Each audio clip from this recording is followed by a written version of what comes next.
Hora H do Agro. Oferecimento. Ihara. Agricultura é a nossa vida. Ihara. Consórcio Magi, Volkswagen Caminhões e Ônibus. Engie, economize até 40% na conta de luz da sua propriedade rural.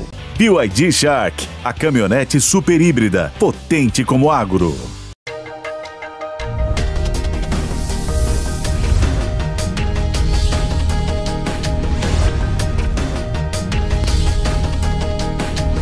Hora H do Agro, com Kellen Severo. Olá, sejam muito bem-vindos ao Hora H do Agro. Vamos aos destaques de hoje. O retorno de Trump, candidato dos republicanos, tem vitória histórica que marca uma nova era nos Estados Unidos. Vamos entender os efeitos em geopolítica, economia, agro e muito mais nesta edição. Você vai ver também que o dólar sobe e há preocupações com o excesso de gastos do governo Lula. Aqui no Brasil, o Banco Central também elevou as taxas de juros para tentar conter a inflação e os rumos da economia estarão em discussão nesta edição. A pedido do PSOL, o Supremo Tribunal Federal vai decidir se aumentará ou não impostos sobre pesticidas aqui no Brasil. E tem mais destaques nesta edição. Você conhecerá a condição dos preços de carne para o futuro, porque a carne já disparou no atacado e o consumidor também pode desembolsar mais pelo produto. E os destaques da tecnologia com os Oscars dos tratores, as melhores máquinas agrícolas do mundo. Nesta edição, os vencedores estarão em destaque. Tudo isso e mais no Hora H do Agro, que já está no ar.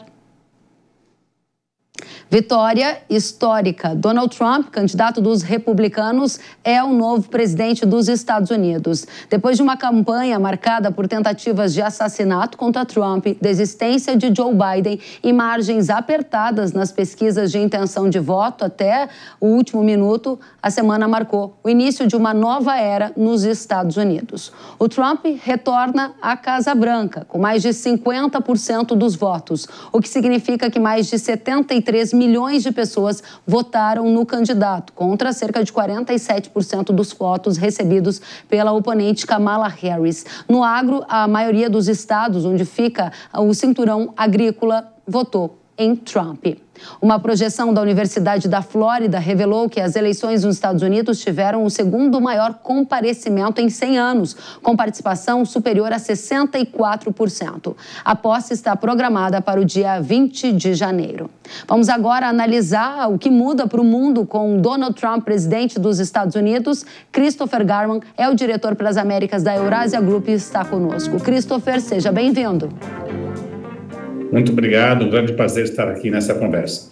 Obrigada a você pela companhia. E quais serão os primeiros impactos da vitória de Trump? Porque é uma vitória histórica. Ele não só venceu no voto popular, como também fez o Senado, terá maioria na Câmara, ao que tudo indica, e há uma composição, pelo menos nunca vista na história recente. É uma nova era que começa, marcada por qual condição? Olha, certamente ele teve uma vitória cachapante. Os institutos subestimaram o grau de apoio que ele teve, particularmente no voto popular, e está com uma maioria nas duas casas do Congresso. Eu acho que a principal mensagem e o que podemos esperar desse novo governo é um presidente sem freios, ou com muito menos freios do que ele teve no seu primeiro mandato. Não só pelo fato que ele tem uma maioria agora no Congresso para poder encaminhar sua agenda, mas também porque ele entra muito mais confiante em si mesmo, né? Ele entra com o controle do Partido Republicano muito mais forte do que no primeiro mandato, onde havia uma dúvida se o trumpismo era bom para o Partido Republicano ou não tem mais esse debate. Ele também saiu frustrado do primeiro mandato, porque ele não tinha uma equipe pronta, ele escolheu pessoas mais moderadas do Partido Republicano e muitos desses assessores dele estavam tentando manejá-lo no primeiro mandato. Então, o que a gente está escutando é que ele vai colocar pessoas muito leais ao redor dele.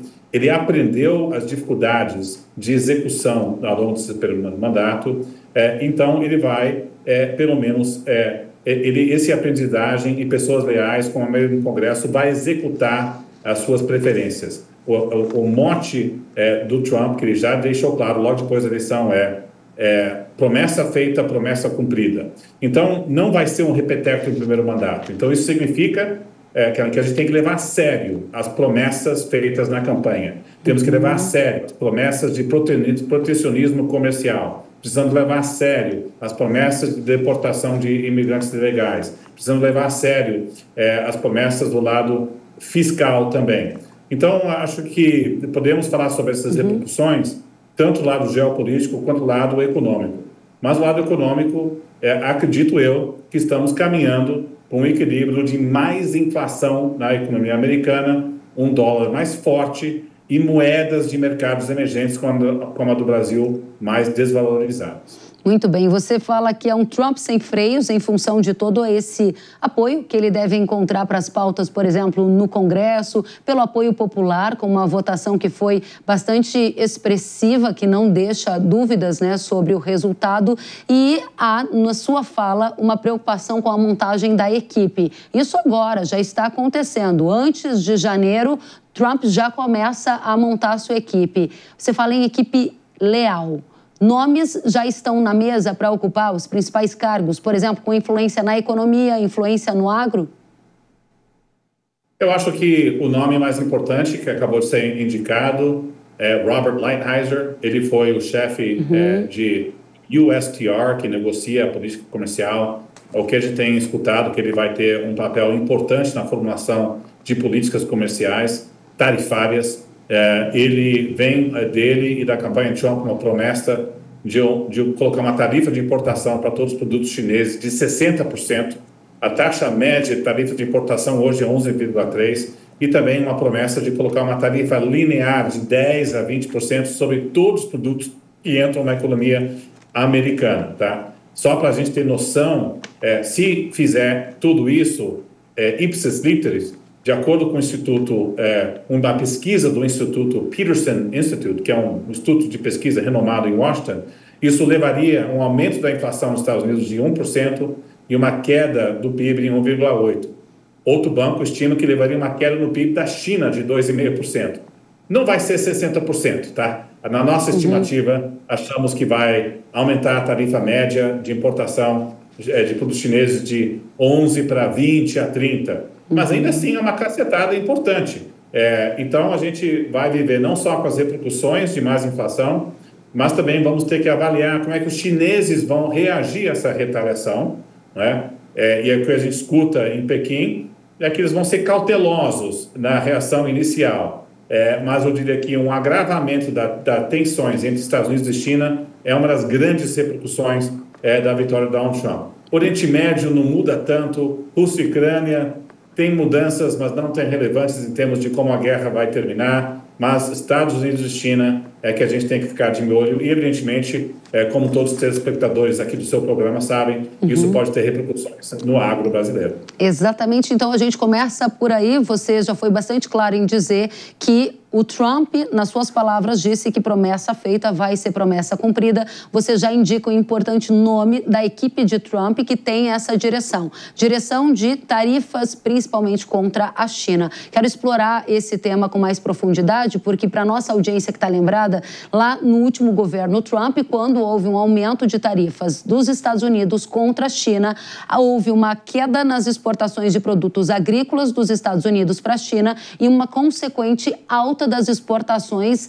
agrícolas do Brasil para a China, ou seja, o Brasil supriu parte da lacuna deixada pelos Estados Unidos. Isso se reverteu. Aumento de demanda e também aumento de preço, por exemplo, para a soja. Aqui está muito da intenção da nossa audiência de conhecer com profundidade o que vem por aí. Vou usar como base o que você acabou de nos dizer. Primeiro ponto, China.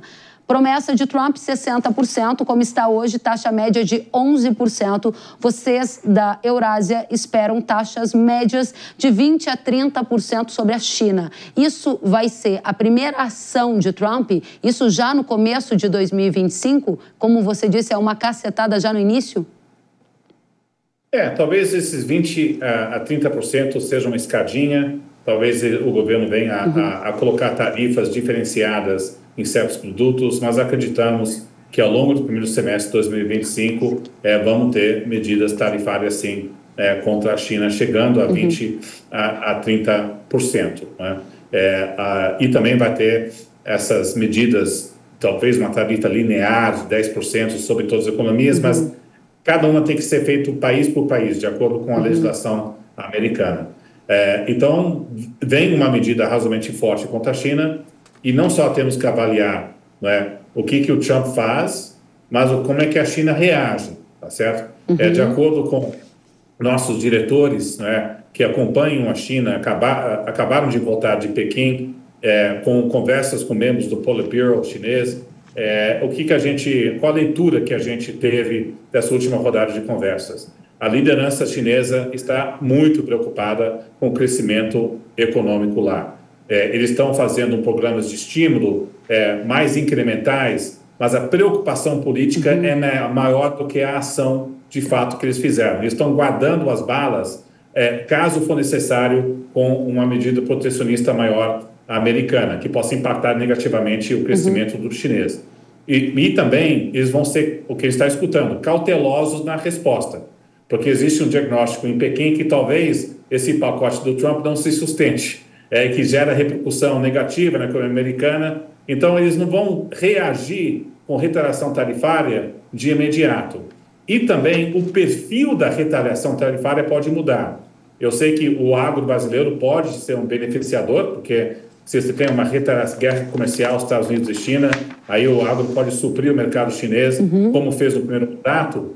Mas a nossa aposta é que talvez não seja o mesmo efeito no primeiro mandato, não só porque a soja brasileira já ocupa um espaço bem maior no mercado chinês em comparação com o primeiro mandato, mas também os chineses vão ter um pouco de cautela em colocar tarifas de importação se isso eleva os preços de alimentos domesticamente. Talvez a retaliação chinesa sobre os americanos seja sobre outros produtos. Então, acho que o agro brasileiro pode ganhar, né, mas talvez não tanto quanto no primeiro mandato. Muito importante esse ponto que você coloca. Antes da gente passar para a China nesse novo modelo de governo Trump, gostaria ainda de explorar o impacto do aumento de tarifas gerais, não só para a China, mas também sobre o Brasil, por exemplo. Estados Unidos hoje é o segundo destino das exportações de carne do Brasil. Haveria impacto de qual proporção, na sua visão, a partir dessa política, se ela for de fato colocada em prática já no começo de 25? Acho que o Brasil pode sofrer alvo, sim, de medidas tarifárias, sem dúvida nenhuma, como vários outros países.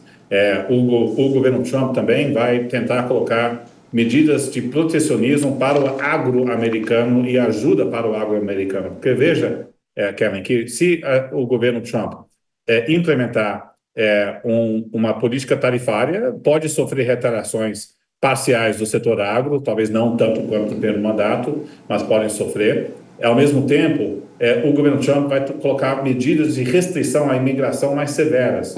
Eles estão planejando deportar 11 milhões de imigrantes ilegais dos Estados Unidos. É impossível deportar 11 milhões de imigrantes ilegais. Não tem capacidade de pessoas, não tem como coordenar com os estados e municípios, não vai ficar batendo nas portas para os imigrantes ilegais para tentar fazer essa deportação. Mas você pode ter uma deportação modesta, de 1,5 milhão em 3 anos, e numa economia aquecida, qual é o setor que mais impactado com essa política antimigratória? É o setor agro, o setor de serviços, setor hoteleiro, né? Então, o setor agro-americano pode sofrer tanto o lado da restrição de imigração quanto o lado de retaliação de tarifa. Então, é um governo que vai buscar medidas para proteger esse setor com competição externa e também mais subsídios, porque vai ter que compensar a dor que esse setor vai sofrer. Alguns produtos brasileiros podem sentir medidas retaliatórias, sim. Muito bem, então tem esse aspecto de efeito colateral que pode impactar a pauta exportadora do agro, mas tem um outro aspecto que, entendo pelo convívio que tenho com a audiência do agro, é o modelo de mais interesse no momento, é entender quanto o Brasil pode se beneficiar num primeiro momento, numa análise bastante básica, de impactos de uma nova guerra comercial, uma 2.0. E aí eu retomo parte da nossa conversa que tem a ver com China. China, principal parceiro comercial do Brasil. China, que terá Xi Jinping vindo ao Brasil, especialmente depois da eleição de Trump. Está marcada uma vinda dele agora em novembro para o Brasil. Isso significa que governo Lula e governo de Xi Jinping formarão uma aliança mais próxima diante de um governo Trump agora eleito? O primeiro passo dessa aliança mais próxima será a adesão do Brasil à Rota da Seda?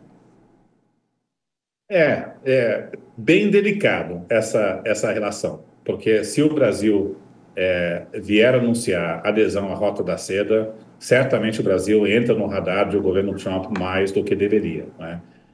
Pelo menos nossa avaliação na Eurásia, conversando com diplomatas brasileiros e também no Palácio Planalto, é que provavelmente o Brasil não vai aderir à Rota da Seda. O argumento que tem sido feito dentro do governo brasileiro, pelo menos uma ala, é que se você adere à Rota da Seda, você ganha pouco em termos de compromissos de investimentos. E você acaba se aderindo a um grupo que compõe países menores. E, no fundo, o argumento que está sendo feito no Itamaraty é que a adesão à Rota da Seda apequena o país, que é melhor você ter uma relação bilateral e você pode negociar acordos bilaterais sem a adesão à Rota da Seda. O presidente Xi Jinping quer que o Brasil adere a esse acordo, né? E também tem um desejo da China de aprofundar relações como países como o Brasil, exatamente com um tensionamento maior com os Estados Unidos. Então, o governo brasileiro está tentando aproveitar qual a melhor maneira de se aproveitar dessa janela. Mas acredito que talvez venha um acordo mais bilateral, com alguns termos específicos, mas não adesão à Rota da Seda, que é uma boa notícia para não gerar um desgaste desnecessário com o governo Trump no ponto de partida. A sua pergunta é, a eleição do Trump aproxima ainda mais o Brasil à China? Talvez na margem, sim, mas nós vamos ter também um governo brasileiro que também está tentando buscar, vai tentar, de um lado, construir pontes com o novo governo Trump, e isso já começou, tá certo, de acordo com os nossos relatos de contatos informais. O presidente Lula está louco para tentar fechar o acordo da União Europeia com o Mercosul. Então, na verdade, esse acordo talvez possa sair até a final desse ano. Talvez isso seja importante também para o setor da água brasileiro, pelo menos ter um acordo com a União Europeia. Claro que a Europa não é um grande destino de exportação brasileira, mas pelo menos ter um acordo aí ajuda, e negociar algo com a China. Mas um governo Trump vai estar mais atento a países que estão com mais proximidade com a China, e também qualquer empresa brasileira que usa produto chinês ou input chinês para exportar para os Estados Unidos pode estar na mira de medidas de uma Casa Branca Trump. Muito bem. Para fechar esse ponto ainda com você, algumas apurações aqui que nós fizemos indicavam que dentro do governo Lula já tinha uma articulação para aderir à Rota da Seda. A Rota da Seda é um plano de investimento chinês que, inclusive, fornece crédito para esses países parceiros para investir em infraestrutura. O Brasil do governo Lula é um Brasil que tem essa intenção de aumentar investimentos em infraestrutura, exemplo do que foi o PAC em outras eras do PT. No entanto, a gente tem hoje uma contenção de gastos. Parece que essa oferta da China chega de uma maneira bastante atrativa. O que você está dizendo de outra forma, Christopher, e me corrija, é que se o Brasil disser sim à Rota da Seda ou sim a uma aproximação com a China, ele estará dizendo não aos Estados Unidos e ele terá consequências dessa situação. Ou seja, é difícil jogar com China e Estados Unidos nesse novo mundo que a gente está se aproximando? Eu só diria do lado, evidentemente, nós reconhecemos que está tendo um debate vivo dentro do governo brasileiro se aderir ou não da Rota da Seda. Talvez o governo venha aderir. Nossa aposta da Eurásia é que o governo brasileiro não vai aderir à Rota da Seda e vai ficar mais num acordo mais estratégico bilateral. Mas reconheço, a apuração de vocês, relatam que existe uma ala do governo que quer adesão, sim. Então, vamos dizer que isso é um ponto em aberto. O que eu estou dizendo se de fato o governo brasileiro aderir, o Brasil entra no radar do governo Trump mais do que deveria. E, portanto, talvez gera uma tensão no contexto onde a relação diplomática, bilateral, política não seja fácil. Será que isso pode traduzir em medidas tarifárias mais fortes? Acho que aumenta esse risco, sim. Um agravante importante, como todos aqui ouvintes devem acompanhar, é o tema do etanol. O Brasil colocou uma tarifa sobre importação de etanol americano E é uma reclamação de produtores americanos. E talvez o governo brasileiro não possa reduzir essa tarifa para jogar uma moeda de troca na negociação com a Casa Branca. Mas, acredito eu, a adesão à Rota da Seda, o Brasil acaba pagando o preço, sim, na sua relação com os Estados Unidos. Muito bem. Dentro dessa lógica, você está falando de combustíveis renováveis, a exemplo do etanol. Trump foi bastante claro nas suas intenções ali de decisão de pauta que ele ia colocar como premissas do seu governo, e ele usava o termo acabar com o ESG, ou seja, a agenda verde. Ele disse que vai fazer aquilo que prometeu. De qual maneira isso vai se converter em algo real na agenda do governo Trump? Você pode ter o programa do IRA, não é? Assim, Inflation Reduction Act, que é um programa de incentivo de política industrial enorme nos Estados Unidos, do governo Biden, que tem vários elementos que inclui medidas para incentivar a transição energética. Talvez algumas linhas de financiamento para a transição energética e energias renováveis sejam retiradas. Olhando o incentivo para o uso de etanol, isso é uma coisa que tem muito apoio em estados republicanos, de produtor de milho. Então, é difícil que venha retirar esses tipos de benefícios para o uso de energia renovável nesse sentido. Agora, e também do lado energético, um apoio muito mais para o setor, né, petroleiro, né? Então, existe a expressão drill, baby, drill. Então, vai ser mais focado em produção de petróleo e gás e menos do lado ambiental. Mas, em termos de biocombustíveis, ainda deve se manter esse apoio. Muito bem. Duas perguntas para encerrar. Primeiro, se a vitória de Trump significa um fortalecimento da direita com algum tipo de impacto colateral aqui também para as próximas eleições no Brasil. E segundo, qual será o papel de Elon Musk no governo Trump? Eu não acredito na tese que a vitória do Trump pode alavancar a direita aqui no Brasil ou é um sinal de uma onda favorável à direita. Eu vejo a vitória do Trump derivada de fatores principalmente econômicos. Foi o custo de vida, foi o surto de inflação em 2022 que reduziu o poder de compra em eleitores nos estados-chave, é isso que explicou a vitória dele. Agora, a eleição do Trump pode dificultar a vida de Lula em 2026 e aumentar as chances da oposição pelo efeito colateral de mais inflação nos Estados Unidos, o Federal Reserve não podendo cortar juros, real mais fraco, que dificulta a capacidade do Banco Central cortar juros em 2025. Então, eu diria que são as repercussões econômicas das políticas de Trump e como impactam o crescimento aqui, muito menos de um contágio ideológico e político. Elon Musk, ele deve ser um assessor influente, sim. É claro que isso agrava a relação bilateral, não ajuda o fato que a empresa dele foi banida, pelo menos parcialmente, pelo Supremo Tribunal Federal. Mas, ao mesmo tempo, não sei o quanto que isso pode levar a decisões punitivas. Também não acredito que a vitória do Trump aumenta a probabilidade da reversão da inelegibilidade do ex-presidente Jair Bolsonaro. Muito bem, muito obrigada. Diretor para as Américas da Eurasia Group, Christopher Garman, muito obrigada por estar conosco, trazer todas as atualizações. Volte sempre, você é muito bem-vindo. Muito obrigado pelo convite. Até a próxima.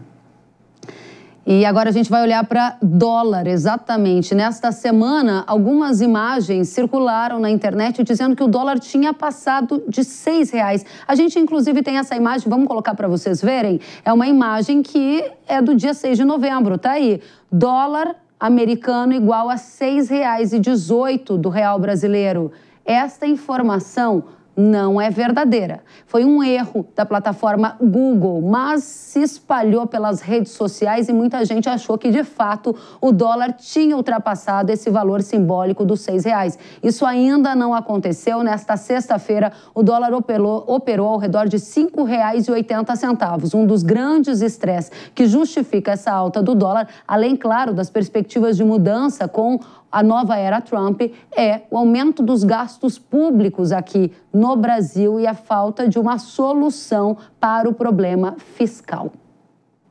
O Comitê de Política Monetária do Banco Central, o Copom, decidiu elevar a taxa básica de juros aqui no Brasil também numa tentativa de conter o avanço da inflação. A Selic é um parâmetro para toda a economia, influencia juros para o agro, para financiamentos, entre outros. Hoje, a Selic saiu, então, de 10,75% e está em 11,25% ao ano. A inflação também subiu e está fechando com alta, né? Subiu em outubro, segundo o IBGE. No grupo habitação, o destaque foi a alta da energia elétrica. Nos alimentos, o destaque foi para a alta das carnes. Nos últimos 12 meses, inflação acumulada de 4,76%, acima da meta estabelecida pelo governo, que é de 4,5%. O mercado também segue atento às incertezas em relação à área fiscal, ou seja, as finanças públicas na era Lula. O presidente da República esteve reunido com a equipe econômica e ministros para tentar colocar essa agenda de corte de gastos na prática em alguma estratégia. Há muitas expectativas sobre que tipo de medida pode ser adotada para conter esse rombo nas contas públicas. Será que vai ter alguma medida? A gente vai saber agora com Antônio da Luz, economista-chefe da Federação da Agricultura do Rio Grande do Sul. Da Luz, seja muito bem-vindo ao Hora H do Agro. Olá, Kellen, prazer estar com você aqui na Hora H do Agro. Muito obrigada. Primeira questão, né? Dólar acima de 6 é algo que está aí batendo a porta. Nessa semana, muita gente repercutiu a imagem do Google, que por um erro colocou o dólar a 6,18. Foi erro ou foi profecia? Pois é. Kellen, se nós puxarmos um pouquinho pela nossa memória, antes daquela crise que terminou derrubando a ex-presidente Dilma, que foi uma crise exatamente igual a essa que nós estamos vivendo, só que agora nós estamos dando doses para a doença, né, maiores do que dávamos lá naquela época. Nós teremos uma ideia, do ponto de vista fiscal, o que nós levamos entre 2009 a 2014 para fazer, nós já fizemos uns 80% do caminho de rombo fiscal entre janeiro do ano passado e agora. Então, estamos falando aí em menos de 2 anos. Nós já percorremos o que tínhamos feito, 85% mais ou menos do que tínhamos feito em 5 anos, do ponto de vista de desajuste fiscal. Hoje nós estamos com resultado nominal em déficit que é pior do que no tempo da pandemia, só que sem ter pandemia. No tempo que nós estávamos fechando tudo, enfim. Então, é de fato uma situação muito grave. E aí, quando a gente olha para o câmbio, que é o seu ponto, lá antes de... Lembra quanto é que era o câmbio lá em 2014? Era 2,30. E com a crise, foi para 4, depois foi para 5. Então, se nós estourarmos uma crise fiscal de novo... sinceramente, eu não tenho medo que ele vá passar de 6, eu tenho medo que ele vá passar de bem mais do que 6, se nós vivermos uma crise fiscal de novo. Por isso a importância do governo federal ter prudência, ter cautela, ter responsabilidade com o país, porque hoje nós estamos com uma inflação fora do teto da meta por causa dos impulsos fiscais. Nós estamos gerando, sim, crescimento econômico até acima do que era o esperado. Sim, mas isso é de curto prazo. O problema é que no médio e no longo prazo, a gente termina tendo recessões. A maior recessão da história do Brasil, a maior depressão da história do Brasil, ela veio depois de um crescimento acima do esperado, que foi lá 2012, 2013... Aí depois 2014, depois o nosso PIB afundou. Então nós temos que ter muito cuidado e está na hora do presidente Lula ter consciência da sua responsabilidade enquanto mandatário, o conjunto do governo também, entregar um pacote de gastos que traga alguma saída fiscal para o país. Eu não estou esperando, sinceramente, um pacote ótimo, eu estou esperando no máximo um pacote bom, mas bom o suficiente de não nos jogar no abismo de novo. Agora, da Luz, eu te perguntava se dólar acima de 6, como o Google mostrou de maneira equivocada que isso tinha acontecido nessa semana, uma profecia ou é um erro? Você já indicou parte da resposta, dizendo que poderia ser uma profecia, pelo que eu entendi, porque se as contas não forem ajustadas, o dólar ultrapassaria 6 e talvez encontraria um novo número muito mais alto do que isso. Me corrija se eu entendi errado. Me conta, esse pacote que o governo está dizendo que estuda fazer, ele resolve o problema de uma taxa de câmbio subindo? Porque todo mundo que está nos ouvindo aqui é impactado pelo dólar, seja no preço dos alimentos, seja porque vai viajar, seja porque vai exportar alimento.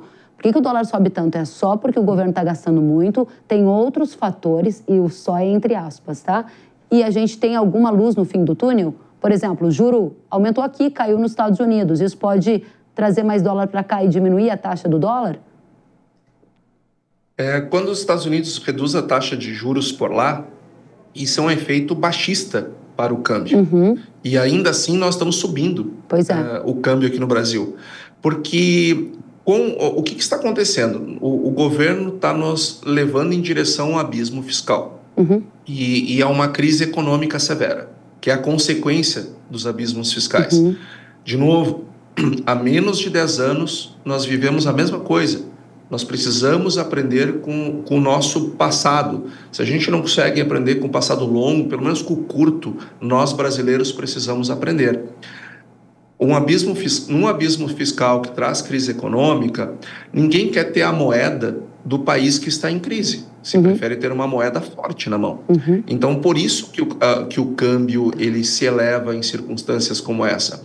Lá atrás, nós começamos a dizer, governo, ajusta as contas porque vai gerar inflação. O Banco Central faz muitos meses que nas suas atas e nos seus comunicados ele vem dizendo esse desajuste fiscal está fazendo com que a potência da política monetária ela não seja o suficiente, está apertando o hiato de produto. Faz muito tempo que o Banco Central vem tecnicamente e unanimemente avisando o governo que nós chegaríamos no ponto que nós estamos. Estamos agora com inflação. Para combater a inflação, nós temos que subir os juros. Ao subir os juros, a gente trava a economia. Então, ou seja, quanto mais cedo o governo equilibrar as contas públicas, a curva de crescimento da inflação será menor e o teto também. E, consequentemente, o teto da Selic será menor. Uhum. Agora, se o governo continua gastando acima do equilíbrio macroeconômico, gerando esse impulso fiscal, nós vamos ter inflações cada vez mais elevadas e a consequência será Selics cada vez mais elevadas e a consequência na nossa vida é que o fundo do poço econômico vai ficando cada vez mais fundo. Previsões não muito animadoras, Antônio da Luz. A gente vai continuar te chamando para atualizar esse cenário e a gente espera que algo seja feito para melhorar, porque a gente não quer conhecer esse fundo cada vez mais fundo que você nos alertou. Antônio da Luz, que é economista-chefe da Federação da Agricultura do Rio Grande do Sul, obrigada pela presença, volte sempre. Obrigado a você, Kellen, a sua audiência. Vamos ficar aqui com os dedos cruzados, torcendo que o governo faça um pacote que seja pelo menos para respeitar aquilo que ele mesmo criou, que é o arcabouço fiscal, que já é uma regra frouxa. Muito obrigada. Até a próxima. E depois do intervalo, você vai ver que a pedido do PSOL, o STF deverá decidir se vai aumentar ou não impostos sobre defensivos agrícolas. E tem ainda o preço da carne bovina que disparou ao consumidor. Será que vai subir ainda mais? E os destaques de tecnologia com as máquinas vencedoras da maior competição do mundo, o Trator do Ano, o Oscar dos Tratores. A gente volta já.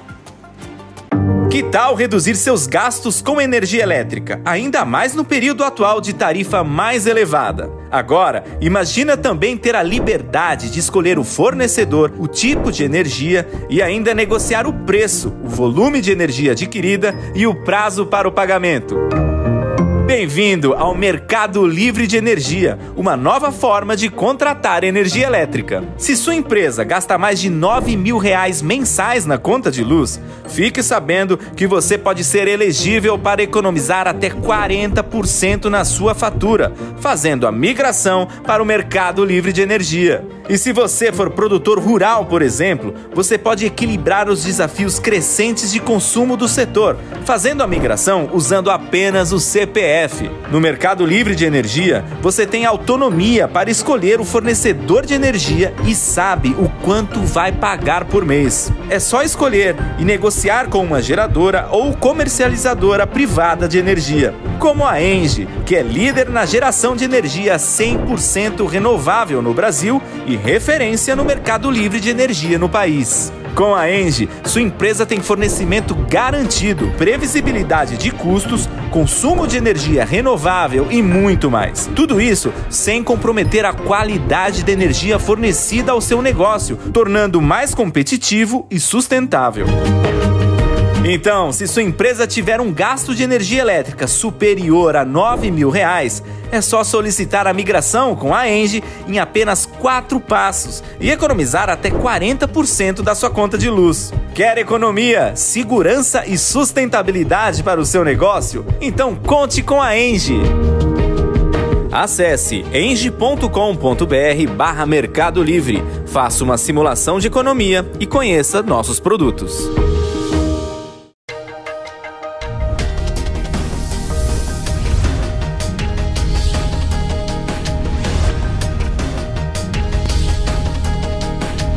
Hora H do Agro, com Kellen Severo. As doenças estremecem os investimentos e o planejamento da safra. Fusão fungicida da Irrara, com a alta performance e o baixo investimento no combate às doenças da soja. Imbatível no controle da ferrugem, mancha-alvo, antracnose, oídio e anomalia da soja. Rápida proteção, máximo desempenho em condições climáticas desfavoráveis. Consistência em alta produtividade comprovada pelos especialistas. Fusão da Irrara, o fungicida da soja que você tem que usar. Produto de uso agrícola. Venda sob receituário agronômico. Consulte sempre um engenheiro agrônomo.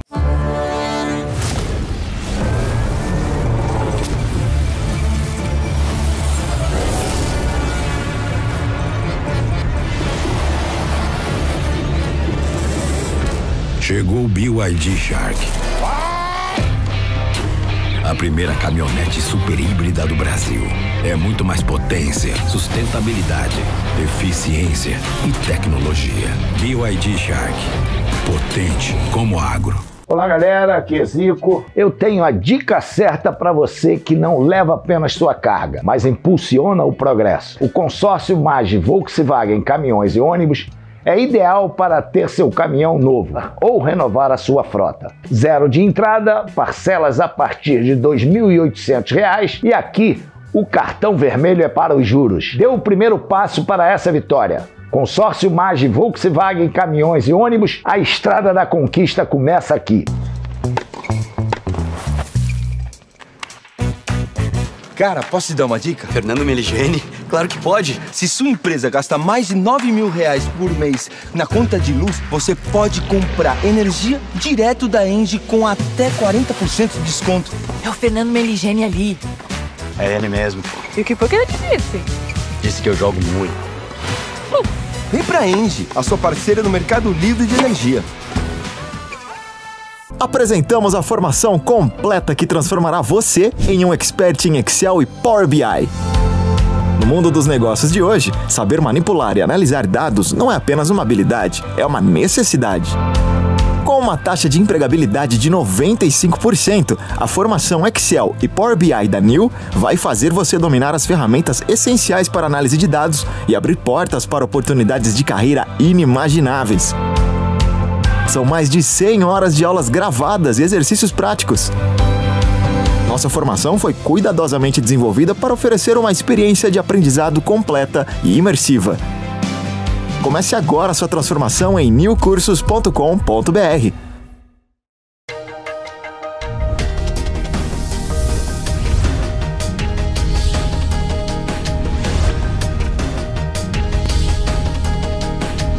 Hora H do Agro, com Kellen Severo. Estamos de volta com o Hora H do Agro aqui na Jovem Pan News. O Supremo Tribunal Federal realizou nesta semana uma audiência pública sobre uma possível taxação dos defensivos agrícolas. No encontro, o ministro Edson Fachin, que é o relator do caso, ouviu posições contrárias e favoráveis à criação dos impostos. A ação de inconstitucionalidade movida pelo PSOL questiona uma regra que reduziu em 60% a base de cálculo do imposto sobre circulação de mercadorias e serviços, o ICMS. O partido também contesta uma legislação que estabelece alíquota zero ao IPI, que é o Imposto sobre Produtos Industrializados para alguns desses produtos. O caso começou a ser julgado em junho e a audiência pública serviu para a corte coletar informações antes da decisão final. Ainda não há data definitiva para o julgamento no STF. O Ministério da Agricultura, que participou desta audiência pública, fez um estudo de impacto para o agro e o impacto é bilionário. Nas operações estaduais, o aumento da base de cálculo do ICMS deve trazer incremento de 6,9 bilhões de reais. Isso é custo. Nas operações interestaduais, o efeito estimado é em 5,9 bilhões de reais. Ou seja, se soma um ao outro. Se tiver o retorno do IPI dos defensivos agrícolas, como é pedido pelo PSOL, deve ter um impacto de 7,8 bilhões de reais para o agro. Somando o possível aumento do ICMS com a volta do IPI, a expectativa é de 20 bilhões de reais de aumento de arrecadação para o governo em função dessa ADIM que pode ser decidida pelo STF.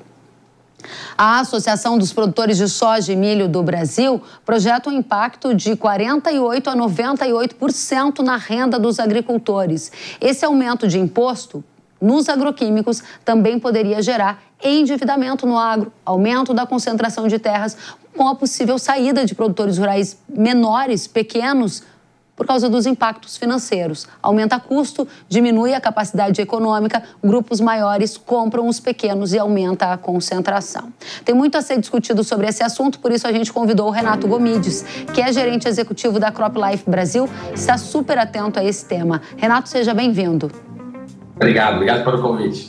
Renato, quais foram as primeiras impressões dessa audiência pública em que um lado mostrou por que quer aumentar imposto sobre defensivo? O pessoal defende questões ambientais e de saúde. De outro lado, o setor agro mostrou impacto econômico, impacto no consumidor. Qual é a sua leitura? Como é que acabou essa audiência? Quais são as suas impressões?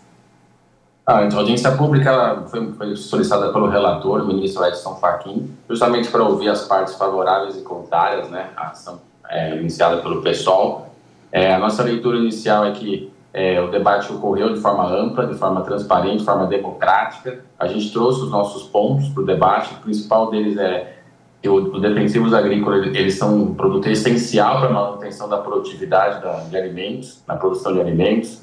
E também eles têm um papel muito importante na questão quando você pensa em inflação, quando você pensa em acesso à população a todo tipo de alimentos, incluindo a cesta básica. Então, trazer essa perspectiva e trazer que uma decisão sobre taxação traz reflexos na economia como um todo, acho que foi uma participação bem relevante para a sociedade entender a importância dos defensivos agrícolas na manutenção da produção de alimentos do Brasil.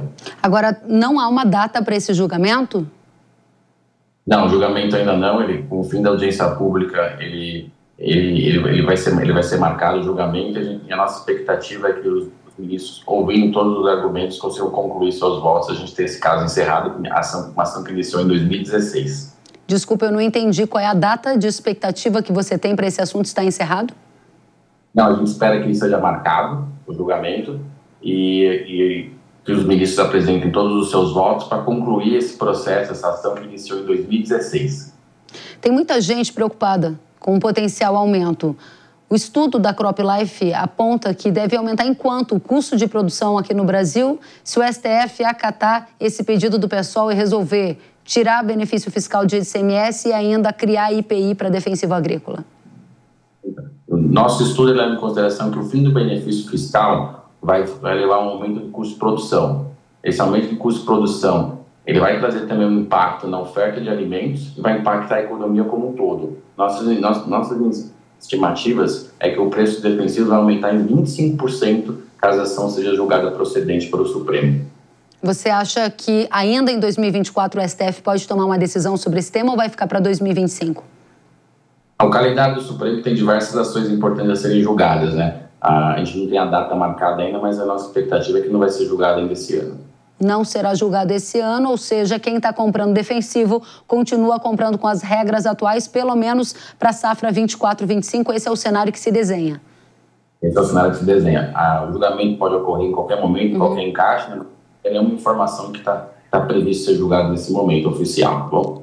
Se o STF acata o pedido do PSOL e resolve aumentar impostos sobre defensivos agrícolas, imediatamente esses impostos passam a valer? A decisão do Supremo ela é julgada, né? Uma vez homologada, ela pode ser modulada ou não para determinar quando que ela vai iniciar, se ela vai ter algum impacto retroativo ou só impacto a partir do momento que a ação for concluída. Mas os efeitos com certeza serão imediatos, principalmente quando você pensa em negociações que vão estar ocorrendo na safra, porque as negociações que ocorrem hoje, o faturamento vai ocorrer durante a safra. Então isso vai trazer impactos imediatos para a agricultura. Importante aqui, a gente está falando só de defensivo químico ou a gente também está falando de insumos biológicos? Esse é um dos pontos da ação. Ela tem uma abrangência muito ampla, ela fala sobre agrotóxicos. E hoje a lei de agrotóxicos inclui desde os defensivos químicos com diferentes moléculas, até incluindo os bioinsumos defensivos biológicos. Então, é uma abrangência muito ampla. Ou seja, toda a agricultura praticamente seria impactada por essa medida, com potencial de incremento bilionário para a arrecadação do governo e de impacto de custo de produção também gigantesco no agro. Não é nada boa essa perspectiva que você está colocando aqui do tema estar em discussão e essa hipótese ainda haver uma chance de ser aprovada. Os defensivos eles são essenciais para a proteção de plantas e para a produtividade da agricultura brasileira. Então, no nosso estudo contratado pela Tendências, a gente estima que o efeito negativo na economia é muito maior do que o efeito positivo da arrecadação. Então, traz um impacto significativo em custo de produção, em queda de oferta de alimentos, massa salarial, PIB. Então, tem uma série de indicadores econômicos que vão ser afetados negativamente caso a ação seja julgada procedente. Última pergunta. Analisando o perfil de voto de cada um dos ministros, a composição da corte, você arrisca dizer que a corte tem hoje uma inclinação a votar pela criação de impostos sobre defensivos agrícolas? Existem, como qualquer tema discutido na corte, tem ministros favoráveis e desfavoráveis ao tema. Nossa leitura aqui, com essa audiência pública, com as informações que nós já adicionamos no processo, eles têm todas as informações para tomar uma decisão que não seja prejudicial à agricultura brasileira. Então, a nossa expectativa é que temos a informação ministro a ministro, eles tomam o voto de forma individualmente, mas a gente acha que com todos os elementos trazidos por nós e por outras partes no processo, eles têm mais do que elementos suficientes para não julgar essa ação procedente. Muito bem. Renato Gomides, gerente executivo da CropLife Brasil, obrigada pela presença. Volte sempre. Obrigado a você. Até a próxima. E agora a gente troca de tema, a gente vai falar de carnes. Um levantamento realizado pela consultoria StoneX Brasil revelou que o preço da carne bovina aqui no país disparou nos últimos meses. O valor da carcaça casada bovina, que é a somatória dos cortes dianteiro, traseiro e ponta de agulha, subiu 31% entre agosto e novembro. Nessa tela que está aparecendo aí, você pode ver o salto que a cotação registrou no período no atacado. O atacado que é o intermediário entre a indústria frigorífica e o supermercado. E a carne ao consumidor já subiu? Já subiu também. No varejo, o preço da carne segue um movimento de alta. Entre julho e setembro, os cortes bovinos traseiros tiveram alta de 4%, ou seja, sobe menos do que subiu no atacado. Os cortes dianteiros também registraram alta, aí você vê aqui nessa tela. E aí, o preço da carne já chegou no teto? A gente vai conseguir ter carne mais acessível para as festas de fim de ano? Ou vai ficar mais caro, hein? Caio Toledo, diretor da StoneX Brasil, está conosco. Caio, seja muito bem-vindo. Olá, Kelly, é um prazer estar aqui com vocês. Muito obrigado aí pelo convite.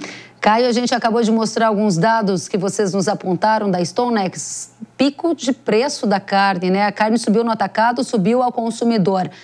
O preço da carne ao consumidor vai subir ainda mais? O que está acontecendo com o mercado?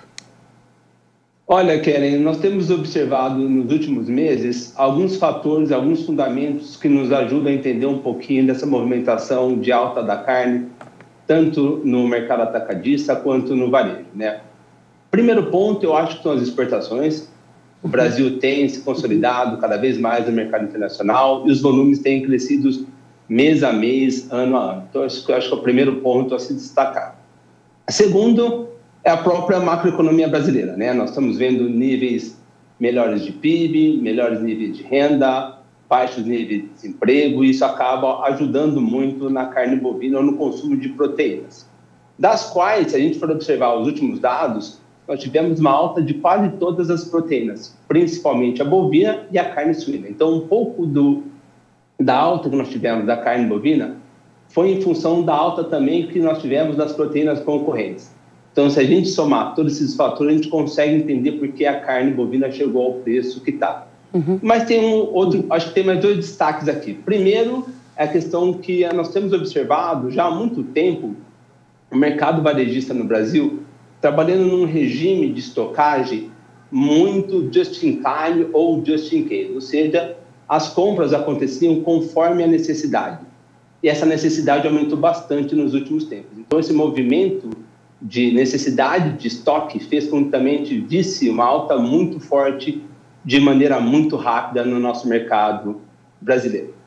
E segundo, algo que não tem nem confirmação de tanta evidência empírica, é a possibilidade de que as eleições tenham influenciado um pouquinho nessa alta que nós vimos nesses últimos 2 meses.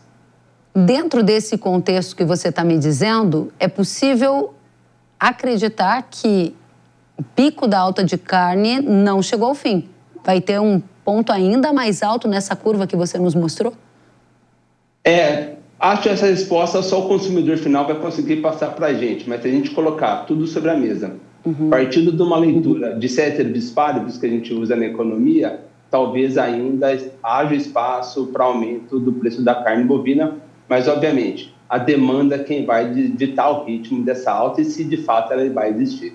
Esse é um ponto super importante, porque quando a gente observa o comportamento do consumidor, um dos principais comportamentos que se revela é: subiu muito o preço da carne bovina, ele diminui as compras e parte para uma carne substituta. Ou seja, esse pode ser o freio que você está notando. Está muito caro, vou precisar trocar para outra proteína, é isto?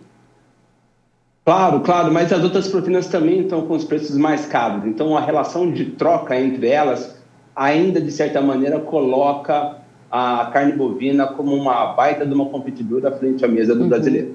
Para as exportações, que é um dos fatores que a gente tem observado, o Brasil aumentando participação, recordes agora em outubro, com mais de 270 mil toneladas embarcadas, aumento de 45% em relação ao mesmo período do ano de 2023.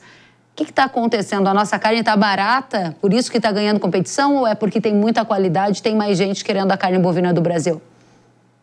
Eu acho que tem de tudo um pouco, né? De fato, essa questão do preço e principalmente do câmbio ajuda muito a carne bovina brasileira, mas nós estamos passando um momento no mundo onde a oferta de carne bovina é muito restrita e a demanda tem se comportado de maneira muito positiva, tanto na China quanto também nos Estados Unidos.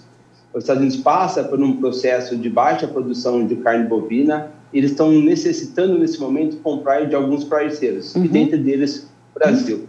Então, esse movimento das exportações deve perdurar por muito mais tempo, porque a equação entre oferta e demanda de carne bovina tem favorecido o Brasil dentro desse jogo. Vai perdurar por muito mais tempo essa demanda vinda dos Estados Unidos para a carne bovina do Brasil, mesmo se o Trump decidir taxar alguns parceiros comerciais? A exemplo do Brasil, a Eurásia participou conosco aqui nessa edição e falou que pode ter uma taxa média de 10%, passando a incidir para parcerias como o Brasil já em 2025.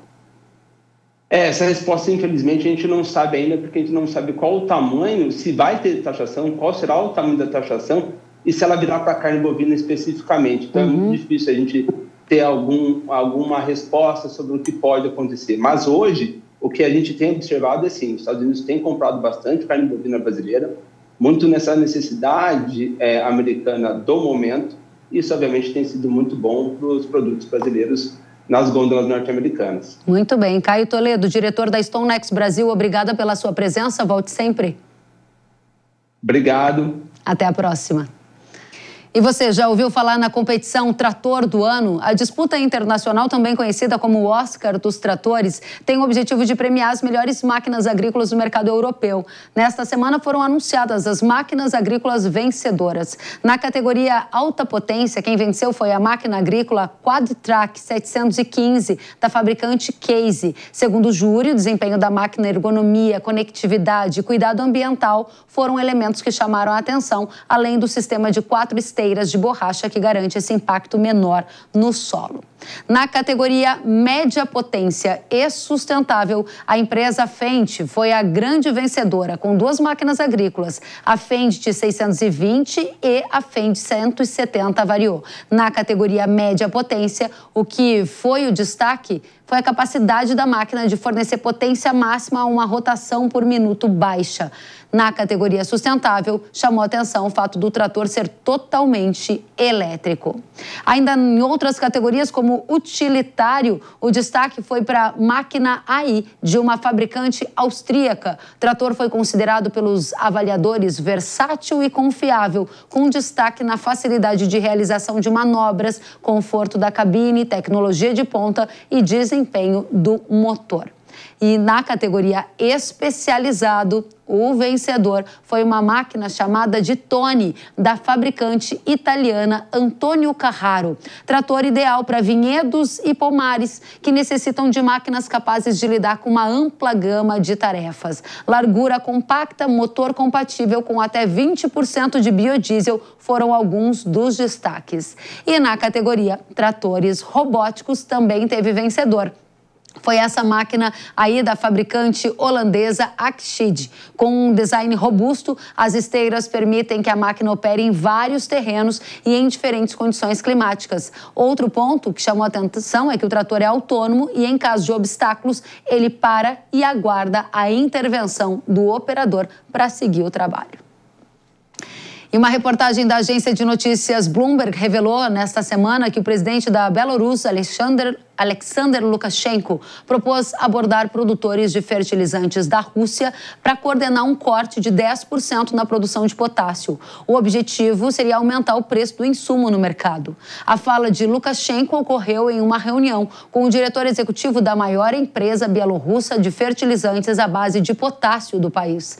A consultoria StoneX revelou que o comentário do líder da Belarus traz alguma apreensão ao setor, já que o país é um grande produtor e exportador de potássio. Mas a empresa diz ainda que esse corte de produção seria um fator altista relevante, mas não há indicações de que essa medida esteja de fato sendo tomada por essas lideranças da Bielorrússia com a Rússia. Até o momento, não houve uma ação concreta. A gente vai seguir acompanhando esse tema. E agora a gente vai às dicas de manejo. E agora é hora da gente conhecer as novas tecnologias e também estratégias de manejo para as lavouras de soja. Para isso, nós recebemos aqui nos nossos estúdios o Fernando Grigoli, que é pesquisador especialista em insetos, e o Bruno Lucas, representante da Yara. Primeiramente, sejam muito bem-vindos, é muito bom tê-los aqui. Obrigado pelo convite, pela oportunidade. Obrigada a você também, Bruno. Muito obrigado o convite. Para a gente começar, olhando para essa safra nova que está aí, a safra de soja 24-25, quais são os principais insetos que afetam essa lavoura? Bom, Kelly, o que a gente espera na safra de soja é a presença dos insetos corriqueiros, né? Então, complexo de percevejos, tanto marrom quanto barriga verde, né? E o complexo de lagartas, composto pela falsa medideira e pela espodóptera. Né? A nossa dica é para o produtor se atentar a novas pragas, por exemplo, o trips e ácaro, que vem ocorrendo nos últimos anos, e a gente espera que pode incomodar um pouco a lavoura nessa safra. Quais são as estratégias mais eficazes? Porque você está falando de pragas que já são mais conhecidas, insetos mais conhecidos, mas também está falando de novas. Uma mesma estratégia serve para manejar todas elas? Aí que é o detalhe, né? O que a gente sempre fala pro produtor é a necessidade de monitorar e acompanhar a lavoura. Essa é a principal estratégia, a principal ferramenta de manejo. Uma vez que a gente determina a presença da praga, do inseto no ambiente e a quantidade que ele está no ambiente, a gente consegue tomar uma decisão mais assertiva. Excelente. A gente está falando aqui de estratégias de manejo. Monitoramento é uma palavra-chave, mas se monitorar e não tiver um produto eficaz, pode ser que a solução não seja tão eficiente. Como é que está o portfólio de produtos da Yara para ajudar na estratégia de manejo das lavouras? Perfeito, Kellen. A Errara hoje disponibiliza para o produtor, né, uma série de ferramentas aí em que ele pode estar utilizando justamente para fazer esse manejo estratégico, né? A gente define como um manejo de fato inteligente e estratégico. E dentre os portfólios que nós temos hoje disponíveis como ferramentas para o agricultor, nós temos produtos para percevejo, né, como Zeus, como Terminus, né? Nós temos também produtos para lagartas que são importantes para a cultura da soja, como o próprio Hayat. E também a gente disponibiliza para o agricultor, né? A gente viu aí no último ano uma pressão um pouquinho maior de mosca branca, e é uma praga que ela é esporádica, acontece em determinados anos, outros com menor pressão, mas de qualquer jeito é uma praga que a gente deve estar atento, e nós temos aí tanto o Privilégio quanto o Maxan como ferramentas para esse manejo. Ter a ferramenta certa é super importante. Monitorar é super importante.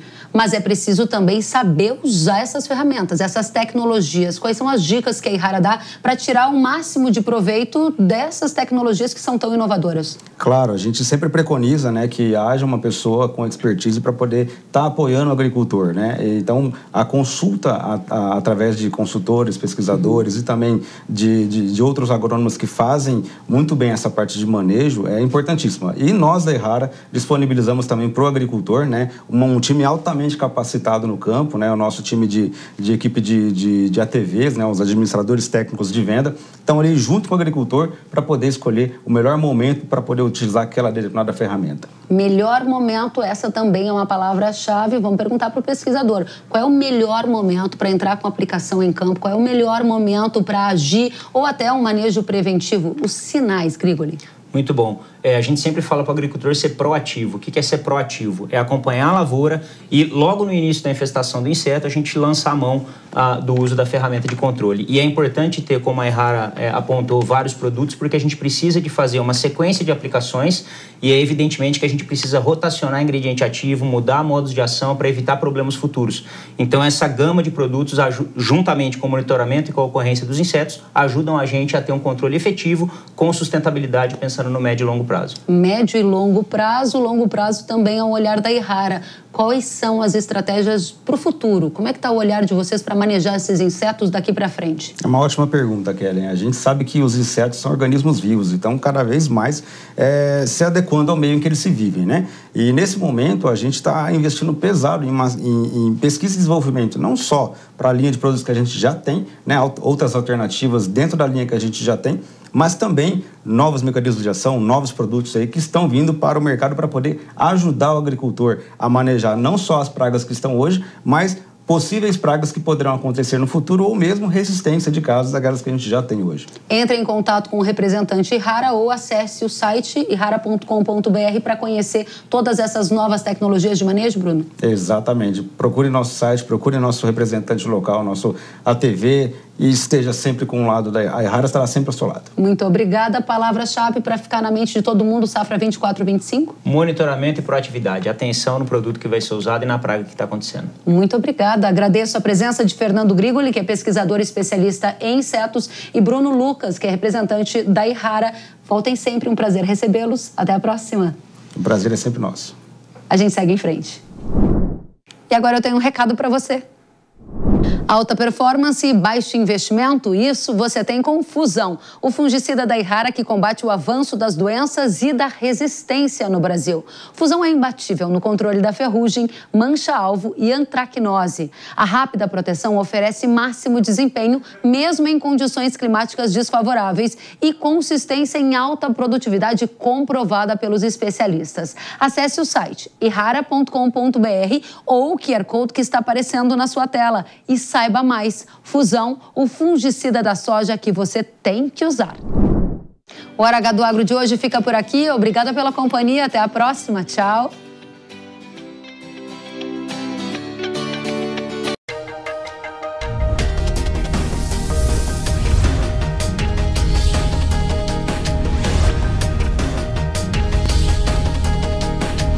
Hora H do Agro, com Kellen Severo. Hora H do Agro. Oferecimento. Errara. Agricultura é a nossa vida. Errara. Consórcio Magi, Volkswagen Caminhões e Ônibus. Engie, economize até 40% na conta de luz da sua propriedade rural. BYD Shark, a caminhonete super híbrida, potente como agro.